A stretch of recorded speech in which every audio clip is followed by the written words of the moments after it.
All right. So that's one of the jewelry down. I just need two more. That's gonna turn ancient, even though I previously used a Dex crit socket ancient. But this will take quite some time to get an ancient one. And then there's this that I need to replace. Oh, this one's gonna be difficult because I want to maintain my area, which isn't even good, and this is gonna take forever unless it's a primal that actually can roll the main stat off, which is where this main stat version sucks, but it's still an upgrade. I got 3.1%. I mean, it's zero point 0.8 before augment, but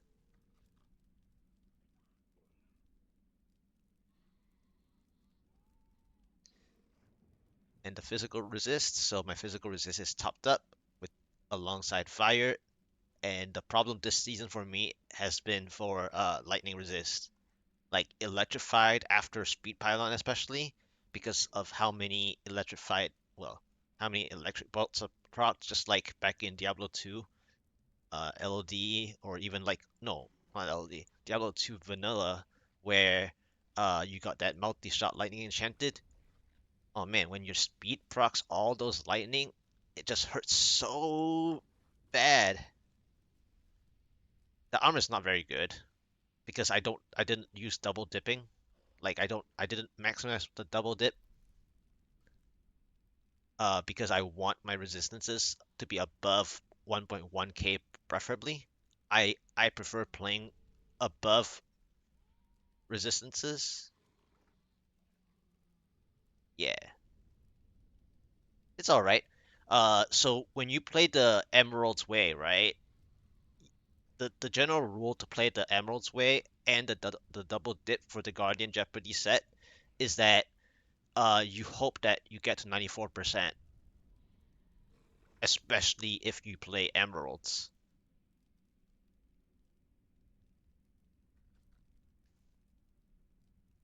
Yeah.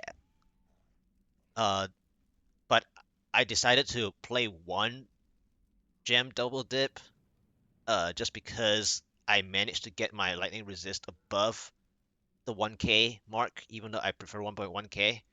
But at that point, that would mean that this wouldn't be an emerald, right? So I'm not going to be able to use the double dip. So I decided to just play one emerald just to show that I am trying my best to play the Guardian Jeopardy's purpose.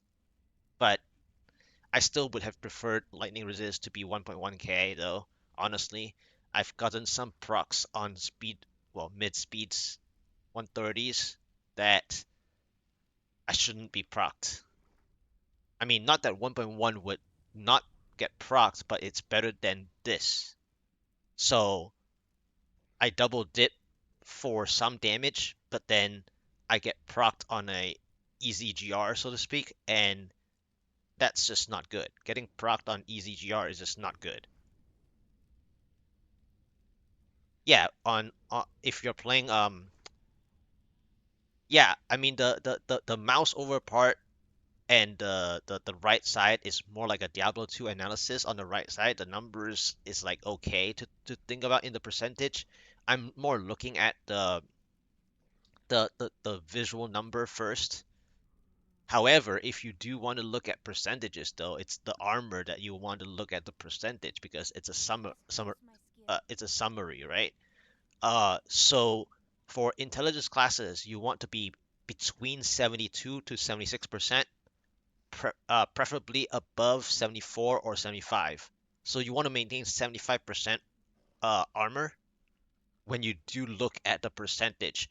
Yeah, like these will climb up for intelligence classes. So when you look at the 90%, it's helpful that you know that it's 90%, but intelligence classes give overall anyways. Yeah, so your armor is the problem.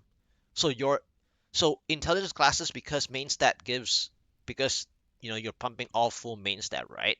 And then you mouse over the text here. It says increases resistances by 7.7, right? So it every 10 is 1, right? Or whatever. So so basically your resistance is always good. Your overall resistance is going to keep going up as you gain paragons. So then you need to work on armor for intelligence classes. And so when you have 68.31, your armor is actually causing you to take more physical layer damage, right? It's kind of like if you play first person shooters and you play Kevlar vest, right?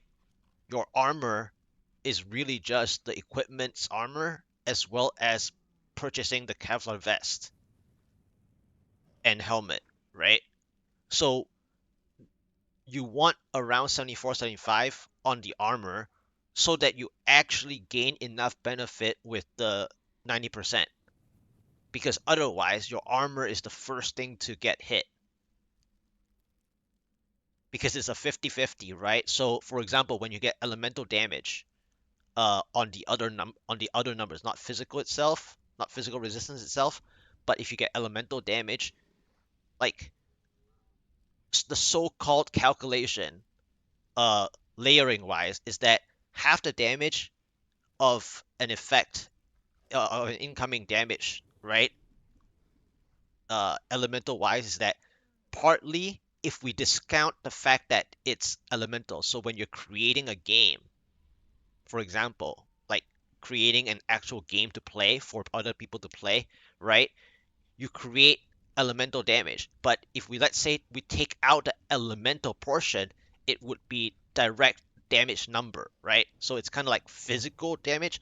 So just think of it this way: your armor needs to be also pretty good, pretty well off to where it's 75. Otherwise, you're gonna get hit from a monster level, right? So in the Diablo 2 reference, like the monster level is like much higher, then yes, that 90% helps against the monster level. See, it says from level 70 enemies. But then if your armor is not great, then you take a lot more. Yeah. So anyway, 68 point is low. Anything below 70, you have to think about where your armor rolls are, like whether it's the chest piece for intelligence classes, whether it's your belt might be missing the armor roll, whereas you only had that 15% life or something, but you didn't have the armor on the belt, for example, of whatever belt you're using. If you happen to play, okay, so it's a wizard, but I'm just saying, if you ever play certain builds that uses witching hour, for example, then you don't have the chance to get armor on the belt, so then you have to find somewhere else to have the armor. So you're definitely missing armor somewhere. It could be the belt, it could be the chest, because some people play the chest for 15% life or something like that, 14, 15% life. So when you choose to play 15% life, you're valuing your toughness based on vitality, but then you forget on the armor side. So that's all I'm saying. And then, depending on which item slots, generally you want to have 3 full pieces of plus armor minimum. So it could be boots. Well, it will be difficult to get boots because the meteor boots actually rolls more all resist as a weight. It has a higher weight on all resist than armor. So the meteor boots is really hard to get armor by default without having default meteor damage, right? So your boots might be missing the plus armor that you need as well to get to above 70 by itself. And then the pants, yeah, yes, yep, that's why. Whenever I play wizard like on any other previous seasons, uh, I always get all resist boots. Like it's probably like 85 to 90% of the boots come with all resist. Yeah, the meteor boots. I know I'm mousing over a god DH boots, but I'm talking, you know.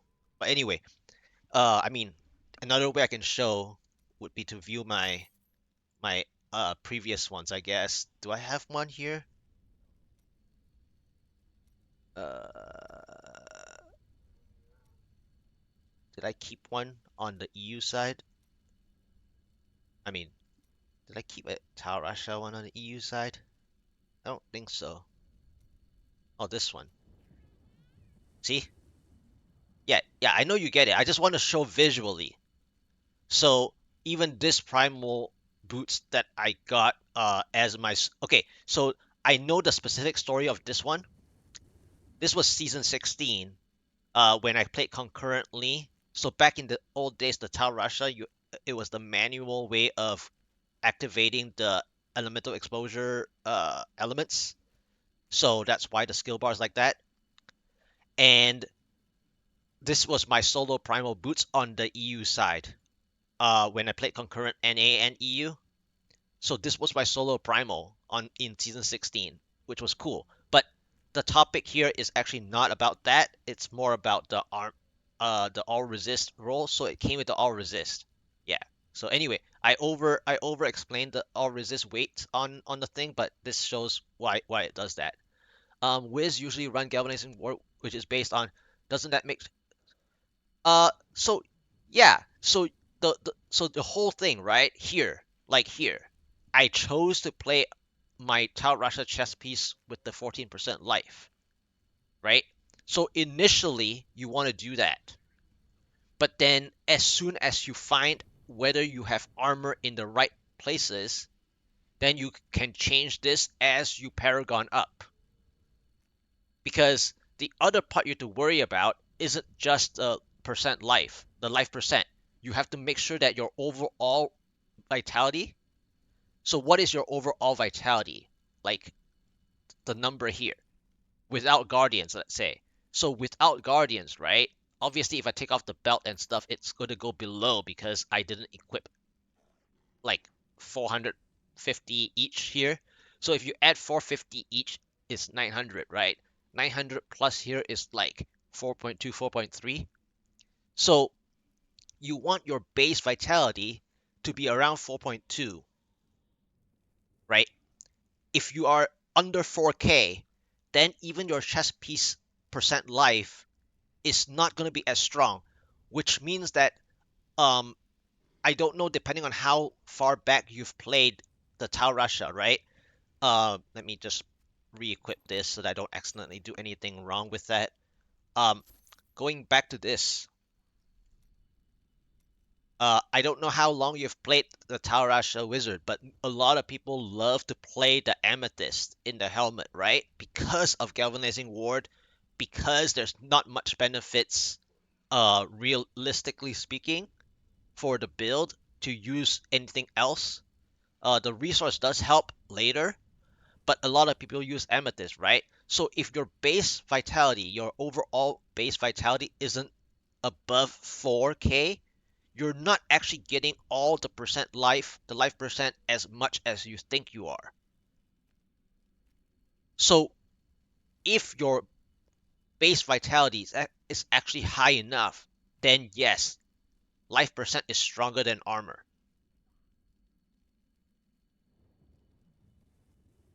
So if you get like 23% here, percent life percent here, life percent without, see, this belt sucked when I played because I'd only play up to like 1100 Paragon at the time. So this belt sucks, right? It came with the all resist, but it did come with the armor, but it didn't come with the base vitality. So if I drop the base vitality, then every life percent is actually slightly weaker. So it all comes down to your overall vitality being enough. So when you play a non-guardian Tal Rasha wizard, right? With the Squirt's necklace especially, uh, I don't know if you've seen some people play with like really low HP, and you can play with low HP. It's just that a lot of people also play in groups, right? People play in groups, so then they have low HP, which rely on ignore pain from the barb or something like that. So then they don't chain die, right?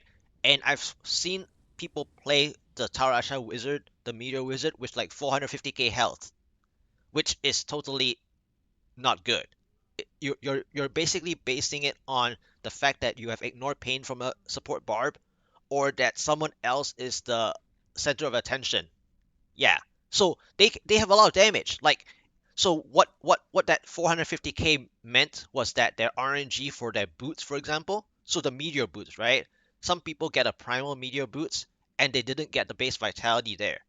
It can happen, like because the main role that you want, the priority role, is to roll the 15% meteor, right? So then they're hey Andy, I just got the ring just now. So yeah, I just got this as an upgrade from my non-ancient one. I just got it like about 15-20 minutes ago before I started discussing stuff. So I got 3.1%. Yeah, when you get an ancient meteor boost like that, that's amazing. So a lot of times I've had non-ancient 900 and you just can't like upgrade any further unless you know what percentage you want to live with, right? If you can live with, so if you get a non-ancient 900, which I have had done before, how much lower can you be satisfied with an ancient version that isn't a 900? So it's lucky that you got a 900 ancient, right? And that's why primals are not like the best of the best. I mean, sure, they're all max stats, but then you could easily get an ancient, I mean, a primal meteor boots that doesn't have base vitality on it that will affect your galvanizing ward or any shields gameplay of the wizard, right? And I've seen a lot of people have no vitality on their boots, and so which hurts. Like if you played season 29, which is the Paragon cap season, right? Yes, it's good that you managed to reroll something that isn't useful to Meteor, but a lot of people have no choice from the RNG to where they had to roll something and then it's also missing base vitality. And so going back to what I was talking about season 29 is that it's Paragon cap, right? So where the Paragon cap makes it even more difficult to have vitality in the Paragon uh distribution, right? Paragon core distribution here, right here. And so for the Tarasha build, for example, right, you want to distribute 200 paragons as a balancing act. And a lot of people might not know this, or they do, but they don't do it because they recognize that its main stat is king, right? And so a lot of people also play speeds a lot. So what am I talking about? For builds such as the Meteor Wizard, you know your helmet, right?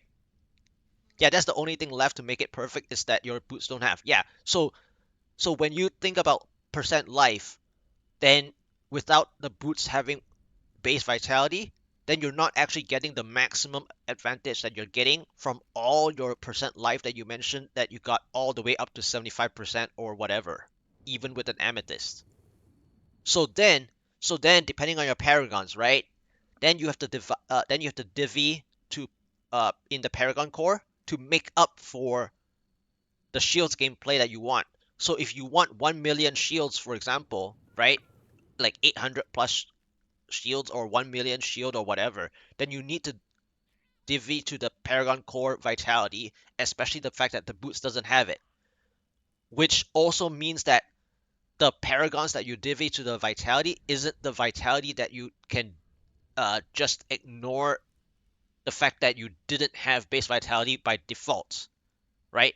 Because it's boots is like a defensive slot that happened to be offensive because of the build having the skill damage name that plays upon the slot, right? So going back to that Paragon Core vitality distribution is that when you play a build, any class that has a skill damage in the helmet, because Ancient Tier Helmet has the base vitality of this was my wizard long time ago in season 16. So this was season 16. This was a long time ago. I kept it that way. And that's why you see the Etch Sigil. This was season 16. This Etch Sigil is the old Etch Sigil where it when you channel, it auto casts the thing. Yeah, so going back to the going back to the helmet, right? Like any builds that don't have a skill damage percent, so if you're playing a Death Nova, then you can't, right? But the helmet, when it's ancient or primal, right? You get up to 1000 vitality on a build. So like God DH. So like God DH, right? God DH, your helmet gets to play up to 1000 vitality. So the balancing act of a Tau Raja wizard, Meteor, for example, or most wizard builds, you can't afford vitality in the helmet. That means that your vitality will have to have the 200 paragons to make up for the 1000 because the meteor damage takes over the 1000. So when you have paragons, so let's say 1652, for example, right? Then you have to split to the 200 for the sake of the helmet. That's the 200 alone for the sake of the helmet. That's how you manage the life percent as well, right? Because you're playing life percent, you want your foundation to be strong. And unfortunately, this 200 is a balancing act of the helmet being taken up as skill damage. So this 200 is not even part of the thing. Okay? Yeah, at your Paragon to look allocate. Yeah, so if you're still early, then this 200 is even more important. Okay? It sounds silly, but this 200 is even more important when you're early Paragons. Because if you want the life percent to work, all that 75%, then this 200 is even more important. Yeah. And so yes, so the whole idea is when you read guides that say, "Oh, you want that 1 million health." So then you pump X amount, so whatever the number is at random, right? You just randomly manage to get to 1 million health. Let's just say, for example, just theoretically speaking, which is how a lot of people do things, right? They just pump to measure at 1 million and then they pump the rest to main stat, right? That's one way to go about it. But the organized way is what I was talking about with this up to 1000 vitality that the meteor build cannot use, right? So then you would do 200 here. So that's the 200 foundation balancing act.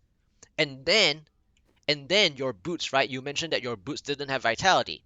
So then you would try to make up another, let's say on average, without losing your damage, right? From main stat is king, then you would pump, since it's a primal, right? It's going to be 650. But you don't really want a really weird number pumping. Like, you don't want to pump this one to a weird number because the only reason you would have a weird paragon number amount here. So let's say you said 487, right? So let's say you just randomly decide to put all 487 into vitality and paragons into vitality. That makes your 1 million. So it would be a weird number. But what I mean by a weird number is that this is a 650, right? So that's like 100. That's like what? Hun, whatever. An amount of paragon, 130 paragons, right? So then you would put the 200 plus the 130. That's 330, right? That's 330 paragons to your vitality minimum for your from your 487.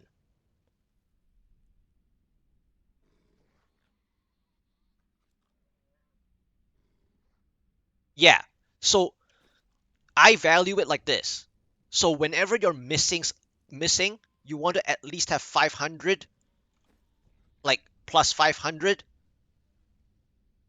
not plus 500 on the right side of Paragon, but just assume that if you're missing vitality, whether it's shoulders, bracers, boots, belts, wherever you have, right? You want a minimum of 500 vitality stat line plus. So that's like 100 paragons. So or something, yeah. So every 100 paragons will replace whatever your equipment that's the defensive slots that don't have vitality. You should have at least 100 paragons here. So that's how I see things, and that's where you want to improve your pieces of gear. For better gloves, your gloves you want actually offensive, right? You want offensive stats. So when you play a meteor wizard, I mean I don't think back then I played attack speed, and this is like the starter version. Okay, so when you have a base vitality version or a life per hit version, it's the like a starter version of gloves. Now, back in season 29, again, why I love using season 29 is because of the Paragon cap at 800, right? If you've played it at that time.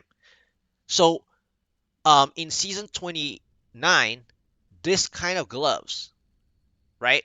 This kind of gloves is actually helpful for season 29 because it takes the hold of the Paragon core distribution that you cannot do in season 29 for the vitality, because the movement speed was the main thing if it is not your main stat, right? So when the Paragon cap occurred, this kind of gloves takes over the 1000 vitality. So this kind of gloves would work for a season 29. Yes. So int crit hit AD live on hit. Yeah. So so you want a better pair of gloves. Now, what is your overall crit hit chance? I mean, I'm sure you got a lot of things right, but just what is your crit hit chance though? Or is that crit hit chance and not crit hit damage because you just typed crit hit? So,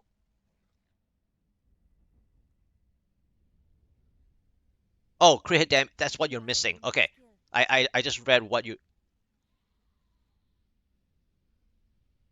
Okay, so your ratio is okay. So your ratio is a work in progress ratio, which is nice that you managed to get it close to 1 to 10, right? So you read somewhere from other guides and so on, or just from your own kind of mathematical logic, is that you did the 1 to 10 stuff, right? So now that you did the 1 to 10, um, it's good and bad. So the good is that you did follow that and by your own logic and math and stuff. The bad news is that even with RNG giving you an issue, you should not stay at the 38.5. Okay? You should never just I mean, I'm not to say that you lock yourself in, but I tell when I do gear checks for people, when I see this kind of problem as to how they want to improve their gear, is that they need to understand where they can get all the way to 50% credit chance. Like that's the first thing you would do right after you get your full six piece. As soon as you get your full six piece, the first thing you want to do is, of course, survive, right? To kill. But the difference between a level 1 through 70, in the beginning, from 1 through 70, we don't work on crit chance because your gear will change anyway. And not to say when you level 70, your gear won't change, but the gear is already fixed to the set that you want to play, right?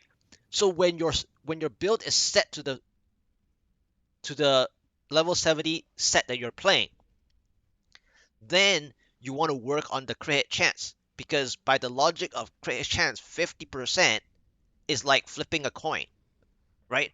So you don't want to lock yourself to 38.5. And where the RNG of the 38.5 could be your amulet, for example. Yeah, you might get ads, right?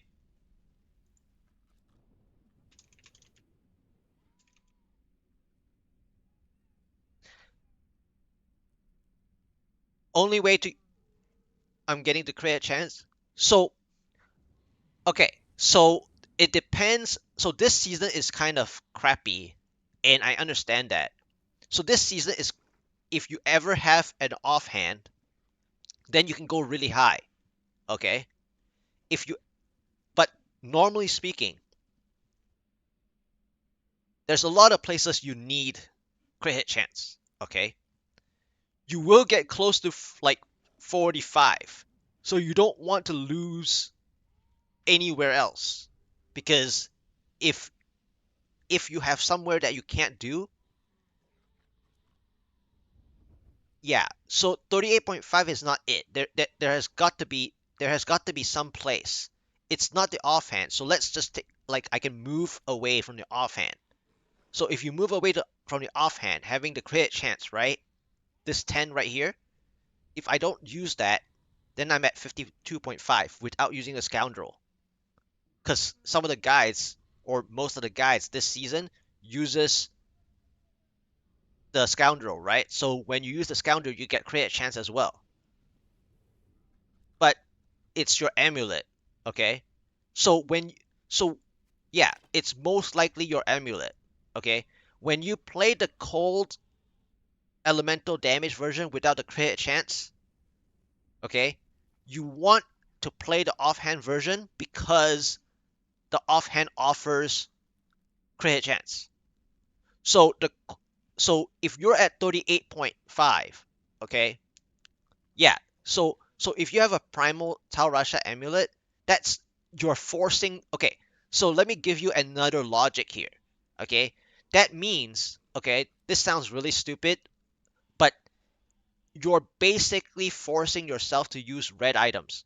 Primal is the color red, the border, the red border right here, the red border. So you're just not to like pin this on you or anyone, but whenever you're using a primal, okay, initially it sounds good, but once you start min-maxing your stats and you figure out that you have a problem, that means you locked yourself or you forced yourself to use the color red and to show off, so to speak, right? To show off that, look, I got 10 primals usable on my gear. But then when people start looking at your stats, they're like, excuse me, I don't think you're at the min max, you know? But they won't say, but they won't say, you know, yeah. So it's not that you can't use it, okay? You can still use that primal amulet for now, but I will say that for a lot of people, they force they force to use an ancient.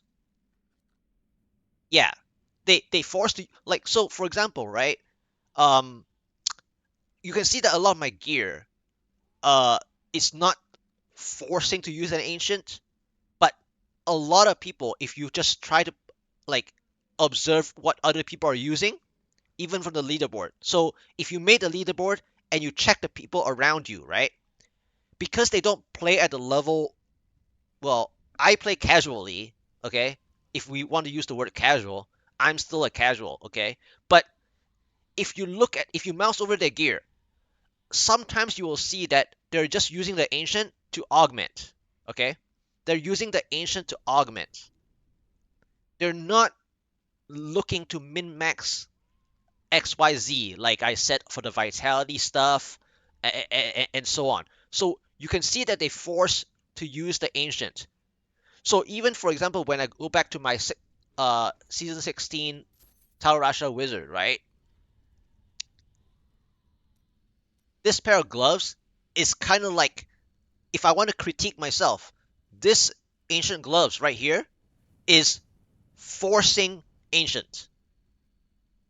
Okay, the other the other kind of forcing ancient, okay, it's not this. Is this is my fifth. So how did I get this traveler's pledge? That time was when I just randomly decided to craft upgrade 5 amulets, and I got on the fifth amulet I got this.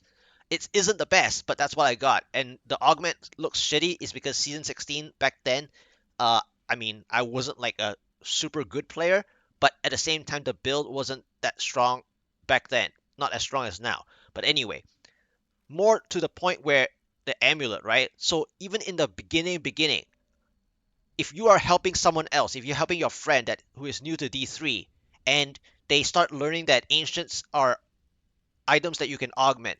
So what happens to that amulet, right? They start using an ancient amulet thinking that it's really good, you know? So then what is on the ancient amulet, you say? Well, it has vitality on it, for example. Okay? So what happens? So what happens then? Then when they start gearing, and then they say that they're dying, they can't change their gear. Well, the reason why they can't change their gear is because they forced ancients on their equipment. such as the amulet being defensive, right? An amulet or jewelry in general is offensive slots, offensive equipment, right? So they can't think in just forcing ancients. So just to like bring up the point of your amulet, while it's good to have an early primal, early usable primal, eventually that is going to hurt you because of your critical hit chance that is missing on it. Unless you use an offhand version, offhand variant of the builds to enable the use of this. So, for example, for this season, right? So for this season, the God DH is using an equipped quiver, right? That gives that 10% crit hit chance. So then my crit hit chance is way over the ratio. So normally, right, in other seasons, we use two one-handers for the God build, for example. You can choose to use the quiver still, but then you're missing out on the 1 to 10 ratio because of the second 130% crit hit damage from a socket on the offhand weapon, right? Then you will miss out the ratio. So like I said, if I take this off, I'm at 52.5 to 495, which is more of the 1 to 10. It's 1 to 8 point whatever or 1 to 9. So anyway, this season because of the way that we equip this one, then the ratio is so way off, right? Yeah. Your AD is work in progress. Yeah, so your crit chance is the biggest thing that you have to try to find a way to get that. So for example, it could be your Halo of Karini that doesn't have it, doesn't have crit chance, or it might have, but it's weaker. It could be your bracers. Your bracers might not be giving you, it might be a 4.5, for example, or a 5. I mean, it's got to be somewhere, and then your gloves might be, you know, I'm just saying, like every little bit of missing adds to your missing amount closer to 50. So you don't have to have 50, 50 like exact 50, but you want to always go beyond 50 first, okay?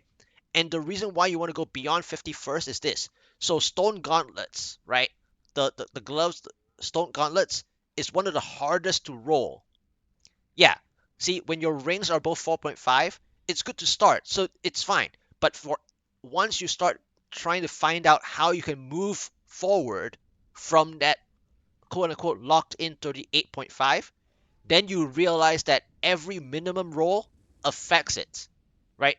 So going back to why I'm talking about the stone gauntlets is that stone gauntlets, the primary stats is like really weird. Like even today, when I was looking at all the stone gauntlets that I gambled or looted, they were all trash.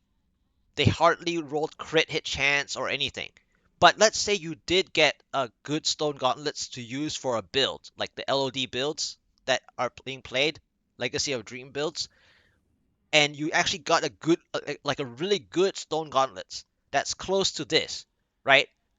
But it gave you like 9% or 8.5% crit chance, which brings the player down to 48.5.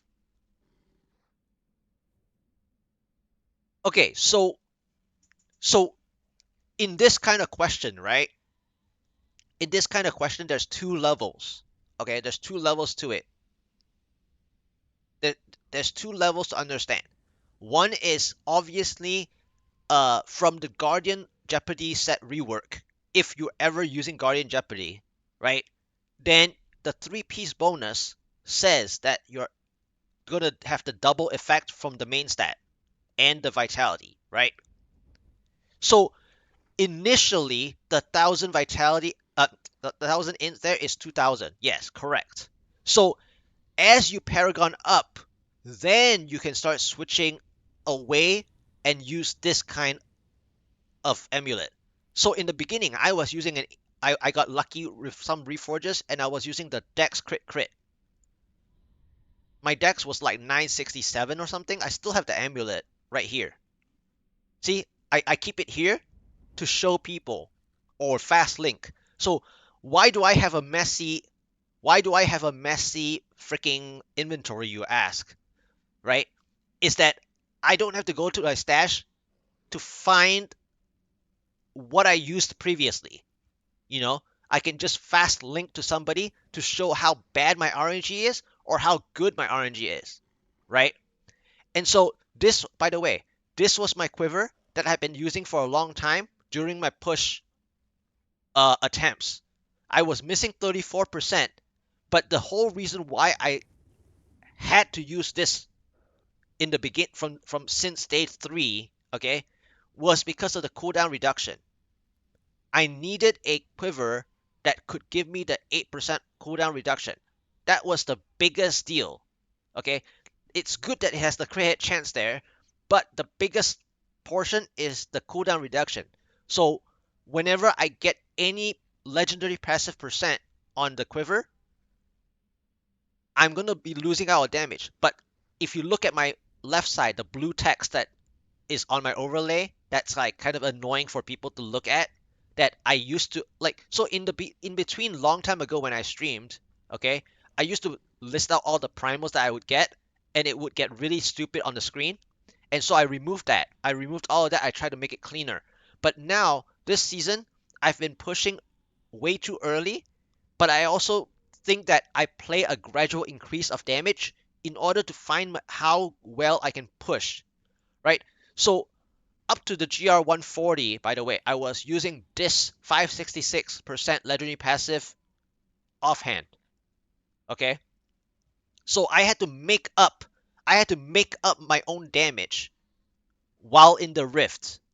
Okay, a lot of people would just say, well, why not just get a 600%? I did try in the beginning when I got my one of my like I decided to spend my crafted primals instead of a potion power. I tried to get a 600% from the cube recipe page 11, but then I got vitality and resource and all that. So I couldn't use it because it didn't have crit and it didn't have cooldown. So I had to salvage it, and then it slowed down my full unlock. And then not only that slowed down my full unlock, it took me 1500 plus souls, forgotten souls, before I got my 8th primal. And the reason why I'm talking about 8th primal is because I decided to keep this primal right here. This was one of my early primals that I want to keep for non-season collection. And of course, if this season is not ethereals, this is one of my favorite Vala stats. Okay, it has the life per hit that I enjoy as a bonus, as a preferential stat. I love life per hit. Okay, as a preferential stat, and it's actually good for on the Vala because the Vala's request has a 5th stat line, so to speak. Okay, it has a additional stat line, kind of like Flavor of Time. Back when Squirt's necklace wasn't the amulet. So then when you have a preferential stat, that's what I like. So I'm keeping this Valas, and that's why I also got I slowed my own altar unlock down. But the biggest the biggest slow point was that when I turned one quiver, one ninth satchel to a crafted primal or a fake primal, it didn't work out.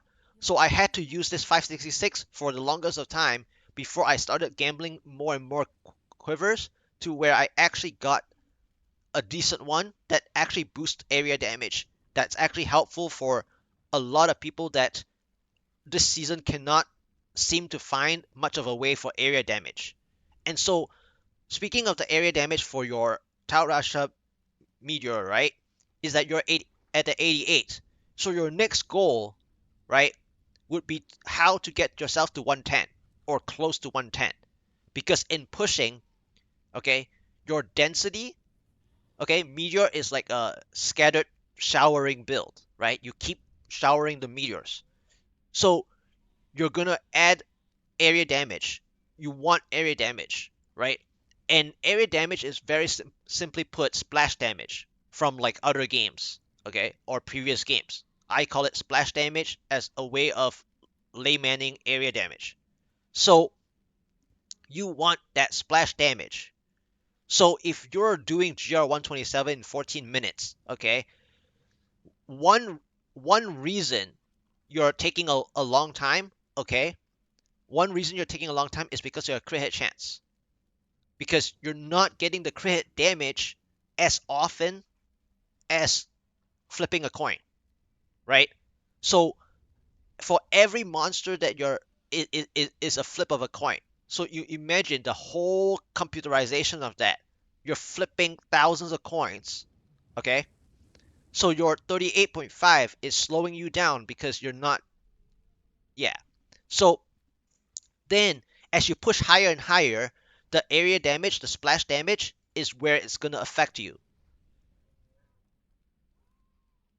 So that is why you're slowing down. And then okay, so if you're new or not new to the meteor, right? So your boots, right? That meteor boots that we talked about for like a long time as well. And this is so fun. Like for me, it's not about criticizing people to not understand certain things, but I love to talk about it is because the boots, right? So when you get a primal boots and you want, I mean, and or like you get a 900% boots, you're so proud of the boots, right? You end up forcing yourself to. Oh, nice. Yeah, season 27 was really strong for a lot of stuff. Yeah, so that's great. That's amazing. So going back to the boots, right? I know you, since you already done it, you know this. But a lot of times, some people they prefer, okay, that they play the boots. They play the boots too much. So what does the meteor boots stand for, right? And you know this since you've already made it in season 27 pretty high. But what does the boots really stand for? The meteor boots, the stats. I mean the legendary passive. The legendary passive really just stands for the Rift Guardian fight for the most part, because especially when the Rift Guardian is a no ads Rift Guardian, that's when that's when it's the best in the activity of the boots, right? So when you get down to that 127, it's mostly for in 14 minutes. It's because of your crit hit chance, unfortunately, since you already have done 144 before on a Tau Rasha meteor, so you're not new to it or anything. So your problem is the crit hit chance ratio. That's it. Once you fix that, you're gonna speed up a lot per screen, because you have to remember your damage is per screen and per monster. And if you're okay, and then we go to the altar, right? Season 28, season 28 launched the altar, and Comet, if especially Comet doesn't really play into much of this thing, right? But the resource critical hits grant resource, right? So if you think about it, and you're doing, so when you do the lower GRs, the lower ones, when you're doing like, let's say GR 100 or GR 105, right? Yeah, it's for Arcane Meteor, but we don't have to think just about Arcane itself. You just think of it as the first thing, the foundation, right? You're building your foundation. So it doesn't really matter what Vigor or Vigor, however you pronounce it, okay? Just saying that it's all about your foundation of the crit chance being as best you can, like 46.5, 48.5, 48, 50%, and so on. So then it automatically gives you this. Now, in season 28, okay, in season 28, um, what was I trying to get at? Yeah, um, okay, so, oh, I know what I was gonna say. The altar, right? As soon as I saw that they launched the altar for preparation of season 28, when I moused over this one, I don't remember I think the node is called node N, the letter N. I think this is the letter N. When they showed the first patch notes that they showed, this was node N, I think, right? So Um, the Node N, guess what I called it? It wasn't like this vigor thing. You know what I called it? Because so I started Diablo 3 from day one, but I was a monk back then, and then gradually I transitioned to a critical mass wizard, and that's when I started maining wizard. But speaking of the wizard, what I'm getting at with this node about critical hit chance grants resource is that I've played so much of wizard that I called this node immediately when I saw the patch notes launching the altar for the first time into Diablo 3 finally making like a tree like a passive tree or a talent tree style into this game is I call it arcane power on crit. I called it APOC because I played wizard so much. I called it arcane power on crit immediately. It just made sense to me. So based on what you just said, arcane meteor wizard loves the crit chance, right? It's not necessarily just arcane itself. You just want the foundation of giving back your resource. So even for comment, when you do speed runs, you need to go a little higher on your GR tier number so that you're actually not instantly killing the monster. Because if not, you're gonna start draining yourself even with the comment. Okay? So it doesn't have to anything to do with arcane meteor necessarily. It's just that you have to understand what crit hit chance does for you when you cast spells.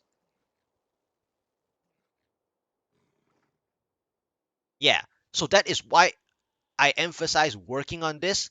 It has nothing to do with like builds, but it's more like oh yeah, yeah, the lightning one. Yeah, the infinite teleport wizard or the lightning one. Yeah. Yeah, I love it. In my season 28 and so on or a lot of seasons where I play the Tau Raja wizard, I love the version that uses the Pride's Fall one, right? And so I love to make it infinite teleport even in town. So basically, I don't rely on in-jump, right? Because a lot of people love to play in-jump version and stuff like that. And it was strong for like speed GR 130, yes. In order to speed GR 130s, the in-jump or infinite depths work for that. But when we think about teleporting though, as a wizard, right? The Aether Walker one to make the infinite teleport is much better, okay? Or even the Cosmic Strand orb itself. So a lot of people overemphasize in-jump, but remember, in-jump is a neutral item, whereas the Aether Walker is a class-specific item. So we often should think more about class-specific gear, but yet the neutral items take over. So I really dislike that. But the fact that what the infinite teleport is like is that you want to roll resource cost reduction on a lot of pieces. And that's why when we go to the Demon Hunter, a lot of people love the Yang's recurve bow, right? Because of the cost reduction stat line on it. The 40% to 50%, that's huge. That means that on your gear, you practically don't need anywhere else of the resource cost reduction. Depending on how much you rely on the Captain Crimson's three-piece bonus, for example, that additive damage reduction from the three-piece captains does help, but nobody really pays attention to that. Most people just pay attention to their Yang's recurve bow. So when you want to play the infinite teleport with the lightning rune of the meteor one, which is that thunder crash, then with the Aether Walker, because the Aether Walker turns the teleport into arcane power instead of cooldown, right?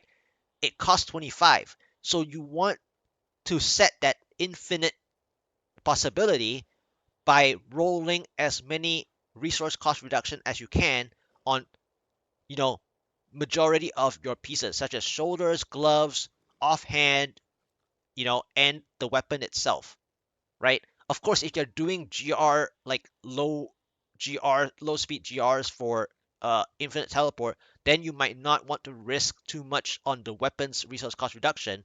but instead 10% or attack speed, right? Or both. So it does affect the weapon on the resource cost, but generally speaking, in town, in town, you could do infinite teleport. Whereas the in-jump players, you rely on a shrine, right? So for example, a lot of people love in-jump so much that when they do the bounty Skeleton King, for example, if you get Skeleton King, right? They always want that first shrine right after the gate, more or less, right? Without this gate, without this shrine, the in-jump player finds it useless. Okay, so then Aether Walker is better. Period. And it's not about, oh look, it's bounties versus that one. There's nothing to do with that. It's more the fact that people love in-jump too much because of speed GRs. So elite hunting, they just love it too much. So then they disregard the Aether Walker. Okay, they disregard the Aether Walker immediately because the whole game plays around elites for the most part. But we do know that God DH is one of many builds that eventually the elite isn't the hunt either. So and in fact, Diablo franchise itself rarely was elites to begin with. It was the showcase of, for example, Diablo 2, Chaos Sanctuary is so cool because you actually have a lot of density before the seals. Even though there are elites that, spawn, let's say, before you click to Lord Deseus, you get like, sometimes you get 3 elite packs before Lord Deseus. So you want to kill all those 3 elite packs first, because if you spawn Lord Deseus, you make it even more difficult than it needs to be, right? So then you would need to clear out all the stuff. But the whole idea is that density is the gameplay for Diablo franchise in general. So then that is why the create chance helps with that altar node, is that you want the density. So when you play the Meteor Wizard, just like in your season 27 for 144, you will find that as you go higher, you want more density. So when you're killing too quickly, you're wasting more time because the chance of your comment causing you to lose resource is also higher because you cast too much for too little. Yeah. So there's all that little stuff. And so the critical hit chance is like a foundation that you have to match. And so a lot of times the way to use the amulet is not just to look at the primal or like the elemental damage, because in the beginning you don't need that elemental damage first in the beginning, especially with the Guardian Jeopardy rework. Main stat is strong, and that is why this is called, to me, this version, like this 967 dex crit socket. This is, I call it the starter version because it matches up with the Guardian rework, giving such stats. So even this kind of amulet, int crit socket, is better in the beginning. And then as you get more paragons, then the cold damage comes back, or it increases. Because since the Guardian Jeopardy rework, it teaches even more stuff about your main stat from gear. And that's what makes this kind of elemental trifecta really interesting, is because even though the game is called main stat is king, right? Everyone loves to talk about it in that word, in that phrase, main stat is king. Well, in the amulet, it kind of contradicts that. In the end game amulet, it contradicts main stat is king. Where is the main stat on the amulet? in the end game, right? Main stat is king is actually your Paragon core stuff, right? But then if you don't survive, you don't deal any of that. So a lot of times there are some contradictions in the way that people analyze or explain things because the amulet contradicts main stat is king. So main stat is king is the starter version of the amulet. So you want a starter version. It doesn't have to be the ancient either. You just have to have the main stat crit crit socket. Like that's the best way to start.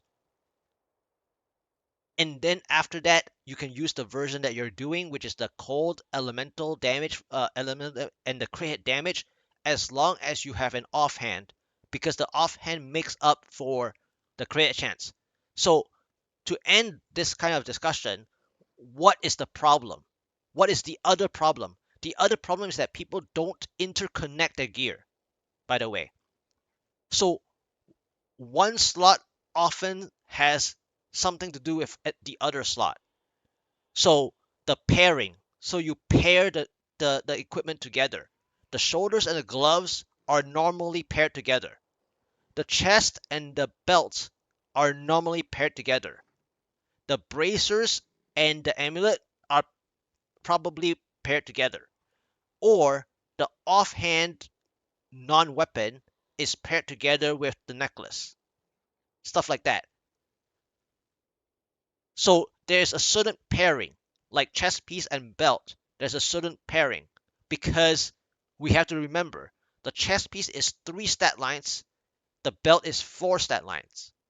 So where it comes down to is that the stat line of the well, aside from Tau Rasha chest, okay, I get it, and maybe one other chest like the Tyrael's Might and so on.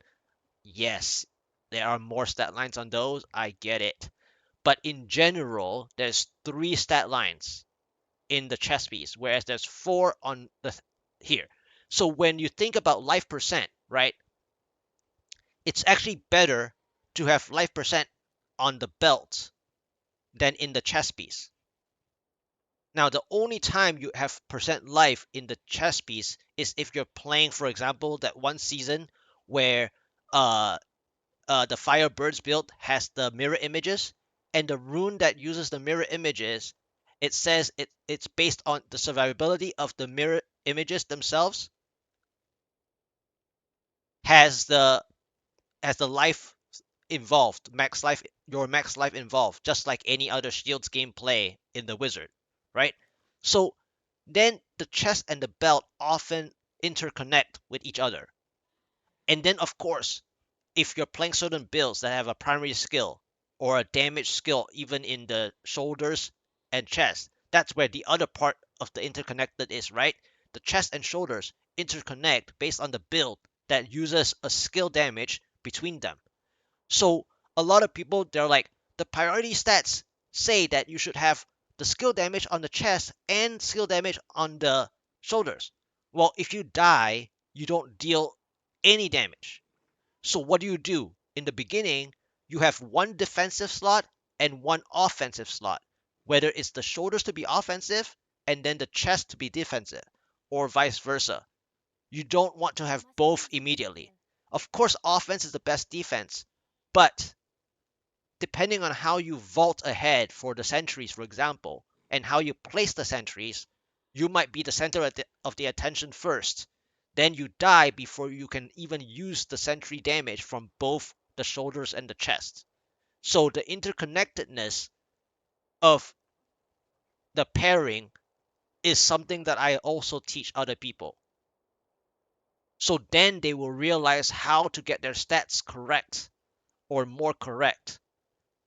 Because also the reason why I want to say the interconnectedness is that the shadow set, Shadow Impale, for example, a lot of people use the Captain Crimson way too early with the plan, right?